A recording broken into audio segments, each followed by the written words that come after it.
All right, let's welcome Jeff Groby back from SumnerOne. Jeff, welcome to the show Friday afternoon. Feeling good? I'm feeling pretty good. You got a haircut, didn't you? Yes, I did. Hey, see?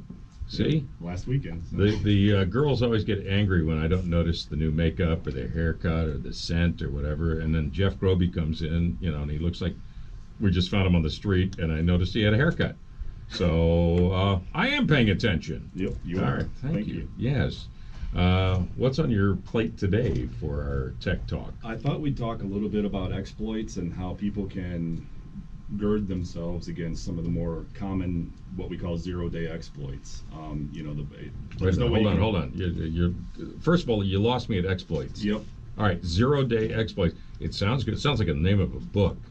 All right, so what are exploits? An exploit is any vector that a hacker could use to get control of an application, get to your data, get to your machine, what have you. Example? Yeah, an example would be there's a browser, left open. Yeah, browser redirect or something like that. So okay. You leave a browser open and then somebody pushes a piece of JavaScript to your workstation and it takes you to a bad website or something like that. So anything at all to exploit the technology to the hacker's benefit. Basically. And that's called a device exploit. Yep.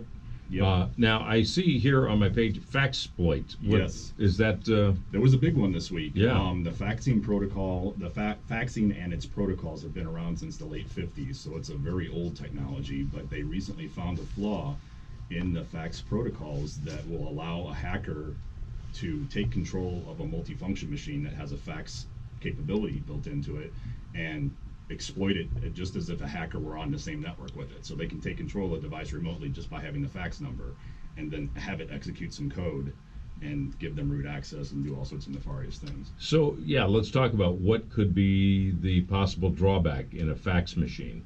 Well, if it's just a fax machine, there's no problem there. Mm-hmm. It's the multifunction machines that have the faxing capability built into it. Okay. Those are the ones. Okay, I understand what you're saying. Because we talked about, copiers. I mean, it's amazing. The technology that benefits us can also work against us. And we talked about copiers. Somebody copies something after hours, and you think you're not going to, get away. I mean, you'll get away with this, but the copy machine stores all that information, and that's easily downloadable. Absolutely. That's one of the exploits. So in this particular case with Faxploit, it is potentially a risk to have all of those documents that are on a multifunction machine's hard drive accessible by somebody just by them dialing in to the fax number and then executing some code. And that's also why when you get rid of an old fax machine, you need to make sure it's all cleared out, because if you buy a used one and that's not cleared out, that could happen to your place. Yeah, well, the fax machine, not such a big deal, but definitely the multifunction devices that have the faxing capabilities always have the hard drive professionally erased or destroyed, removed from the device when you get rid of them. Otherwise, you're just handing somebody a copy of everything, all the transactions that are on that drive. And I know this is kind of far-fetched. Well, it's really not far-fetched when I think about it, but they've been talking about, and this is the one reason people hate politicians. We ought to do a segment called "Why People Hate Politicians." That'd be interesting. You ought to write it down, because politicians really do stupid stuff. And there was a guy in New York, state of New York, and for the life of me I can't think of his name, but he got some insider trading, gave that information to his son, gave it to a couple of other people. They tracked down everybody that this guy hopefully will serve time. His son is going to serve time. He's besmirched his family and all that.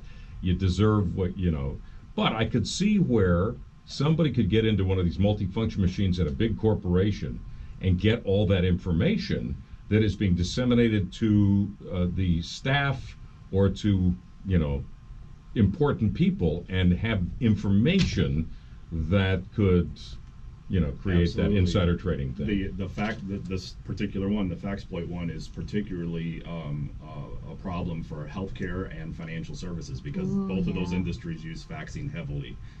So you're at risk of losing your medical records or have people accessing your medical records, and then also any financial information. So they're going to have to address this. My recommendation is don't fax. Use secure email. So, yeah, do you think faxing then with this should just go away? I'm amazed that it's even still around, but there's still a lot of people that hold on to it. But a lot of them come back and argue that faxing is secure, and my response to that is email is more secure and it's faster. So. How would Phil Collins ever have broken up with his wife if there was not faxing? right? I don't know. Exactly. You know, I mean, yeah. Yeah. Well, maybe it was popular then. Yeah. Okay, so yeah, I mean, and Sherry brings up a good point. So fax machines, you know, everything's done now, a PDF file or QUIF or you know whatever. I mean, it does seem like it's outdated technology. And by eliminating that, you eliminate the prospect of somebody, you know, with these device exploits. But let's say that there are people that love their, you know, multifunction machines. Absolutely. Let's give them a pathway of help here. And there is a pathway for help there. What you need to do is you need to make sure that your devices stay upgraded to the latest firmware. You need to make sure that the operating systems that you're using on your systems are patched and stayed up to the latest version. Web browsers, click on the About button and update them to the latest version. Keep everything patched, because as the hackers make an advancement, the general public then makes an advancement, and it's this you know, hopscotch type thing. And as long as you keep your stuff patched, you'll generally stay ahead of most of the exploits out there.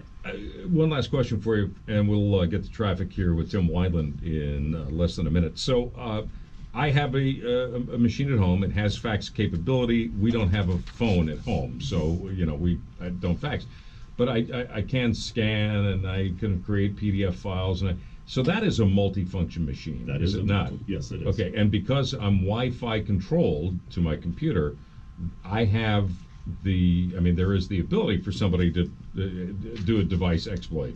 There is, but in that particular case, your machine that's connected to it, Yes. or sending jobs to it, that's probably the machine where a copy of everything is, not the device itself. It doesn't have the hard drive and all Right, those right, security okay, features. yeah. But yeah, I mean, any of those. But they can things. get in that way, yes? It's possible, yes. Yep, there's many exploits for consumer-grade electronics. You know what? It just, you know, just when it was getting fun, right? With all the technology, just when it was getting fun, this happens. Jeff Groby, SumnerOne, thank you for being on the show today. Have a great weekend. And if people want to get in touch with you for any technical reason, www.sumnerone.com. that's it. Hey, listen, I'm going to give you a tip. Listen, me giving a tip to a guy that's the tech guy. All right. Well, you know, a little bit of Here, broadcasting. all right, how about this? Instead of W, it's hard to say, right? I stumbled on it there a minute ago. Yeah, so do this. Dub. Yeah. Sometimes I do that. I don't Do know you why really? I didn't do it today. Yeah. All right, I don't know okay. Or just give the address, because does anybody use that anymore? Yeah. You're like a fax machine to me, Yeah. sir. All right, thank you. Jeff Groby, our lead engineer at SumnerOne Tech Talk. Let's go to the Golden Oak Lending Traffic Center. And Traffic brought to you by Coach Harder Driving School, specializing in developing the novice student into a safe and confident driver. Visit CoachHarder.com. Tim, what's going on out there?